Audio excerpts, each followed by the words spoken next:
খাগড়াছড়িতে মাইনী ও Changi নদীর পানি কমতে শুরু করায় নিম্নাঞ্চলের বন্যা পরিস্থিতির উন্নতি হয়েছে। দীঘিনালার ছোট মেরুং বাজার সহ বিভিন্ন এলাকা থেকে পানি নেমে যাওয়ায় ক্ষতিগ্রস্তরা দোকানপাট ও বসতঘর পরিষ্কারের কাজে ব্যস্ত হয়ে পড়েছেন। একই সঙ্গে ধীরে ধীরে স্বাভাবিক হচ্ছে সড়ক যোগাযোগ। তবে দীঘিনালা উপজেলার ছোট মেরুং ইউনিয়নের কয়েকটি গ্রাম পানিবন্দী রয়েছে। মাইনী নদীর তীরবর্তী নিচু এলাকা হওয়ায় সেখানকার পানি ধীর গতিতে নামছে।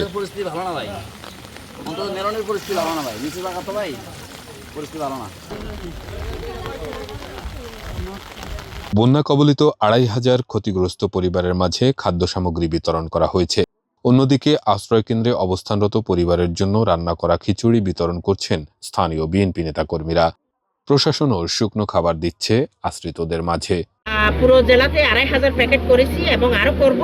এখন পুরো প্যাকেটে প্যাকেটে আছে হচ্ছে 20 কেজি চাল, 2 কেজি আলু, 1 কেজি 3 কেজি আলু, 1 কেজি তেল, লবণ, আর হচ্ছে সেলাই, আর হচ্ছে ডাল। এগুলো আমরা দিচ্ছি। নাপা